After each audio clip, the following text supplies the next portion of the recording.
I often say the more beautiful life is the one that is lived with effort. From Khenpo, I see diligence, diligence, and more diligence. I also often say to myself, if you don't move forward, you fall behind. If you don't work hard, you'll fall behind. There's only one path to take, just like in Vajrayana.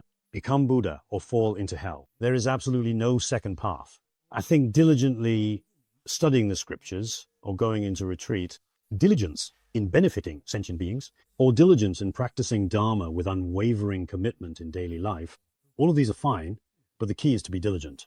Just like Khenpo mentioned earlier, if I stop, I'll probably get sick.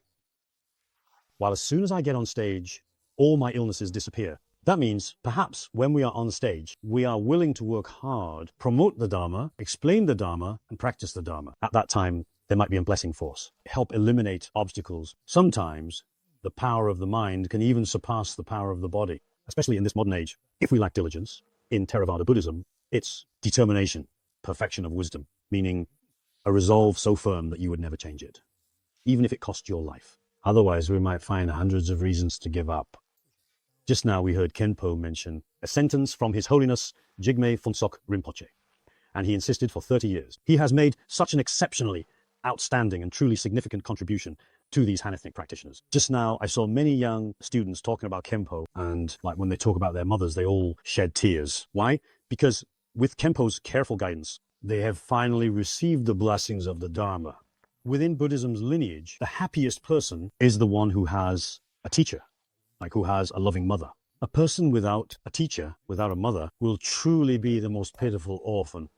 While among young people studying Buddhism, particularly intellectuals, this aspect is significantly lacking. In Taiwan, they say, the more educated, the less emotional. This is actually, in fact, quite alarming, because without emotion, there is no compassion. All knowledge, no compassion, will be nothing. It becomes a kind of opposition, a critical attitude. You won't experience the joy of Dharma, and you'll be in pain. Just now, I mentioned the Buddhist Academy. I've been chatting with Khenpo these days, and I really want to share an idea I have.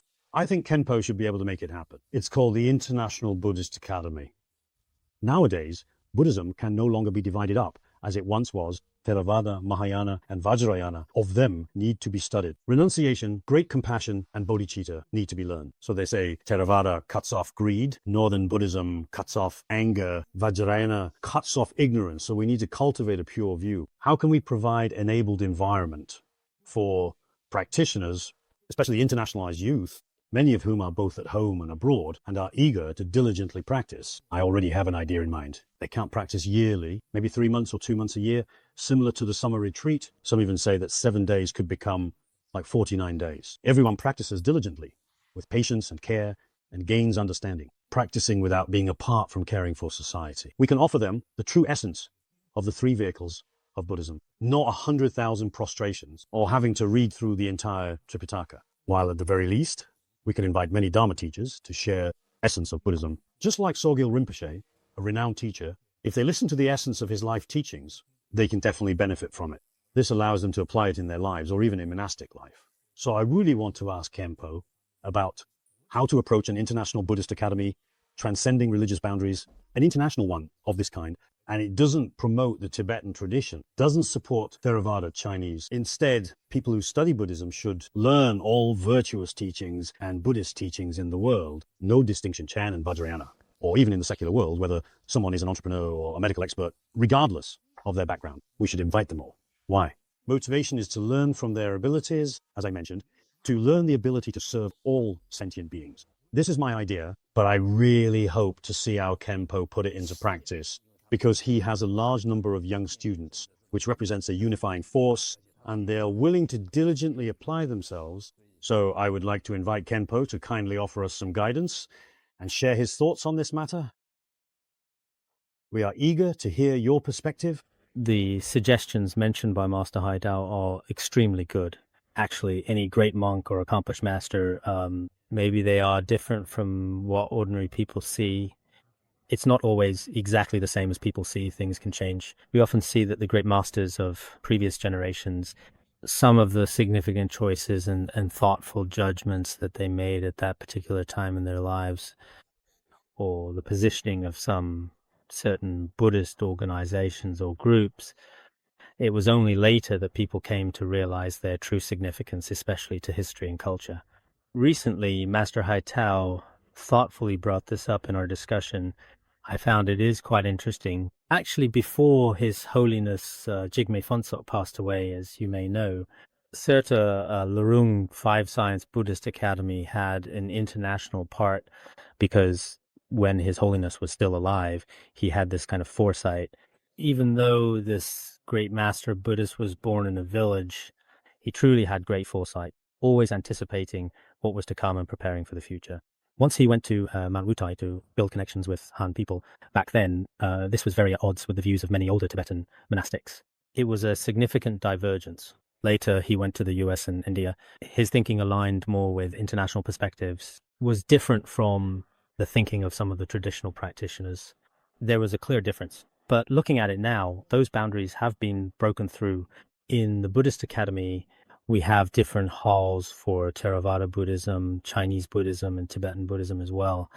When His Holiness built this international integrated Buddhist hall at the time, a lot of people strongly criticized him, saying that by doing this, the different schools of Buddhism would get mixed, become indistinguishable. But looking at it now, this really is the only path we have. As information is advanced, if we cling to a very narrow mindset and simply guard our own little circles, in the end, the ones who might fail are ourselves. So every religion, every Buddhist community all around the world may need to integrate with science, for instance, because as we can see, science has now, for many people, become the religion of the world. I see that all kinds of religions are also in existence using a variety of different scientific methods in order to promote their own faiths. Many religions that are relatively wise also taking paths that are distinctly different from those in the past. So for us Buddhists, the first choice is that we should all come together and unite with each other, not just on the surface, but sincerely and from the heart. Learning from and understanding one another through open communication and shared experiences.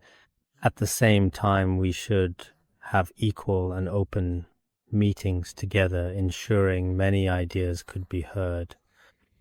These meetings create comprehensive and effective platforms in this regard, including making use of the media we have today, and also taking advantage of modern various convenient methods that are available for us in our daily lives to spread a more relaxed, easygoing, and open-minded such kind of idea.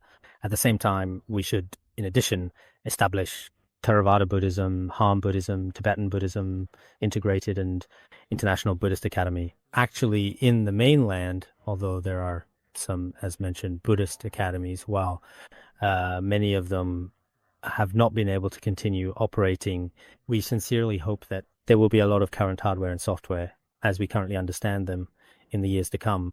And it will be very necessary and important to make consistent efforts in this particular area. So here, I would like to ask everyone, let us dedicate the vast merits we have accumulated to Khenpo Sodargye and may Khenpo's heartfelt and sincere aspirations be completely and truly fulfilled. Because in this world, there are quite simply few dedicated masters who can take on such critical responsibilities and remain unwavering. Rarity makes things precious, but this is what it is. Although rare people can really do it, as I often say about myself, I see myself as personally half layperson, half monastic. I became monk late, so I have to do half the work of safeguarding the three jewels, and the other half is just maintaining correct views, that's all. I can't fully engage in listening, contemplation. Like now, for me, before going into retreat, read meditative concentration, read the Prajnaparamita Sutra again. There just isn't enough time for it. While in any case, as I always say, a life lived with effort is the most beautiful, as spiritual practice isn't only in this life. It's lifetime after lifetime. As for my own personal view, what I want to preserve is a vow, a resolve. Given death is inevitable, and we never know when it will come, but at least this vow can continue into the next life, and the next, continuing on without ever abandoning the Bodhi mind. Honestly, I think that, to me, this is what's truly important.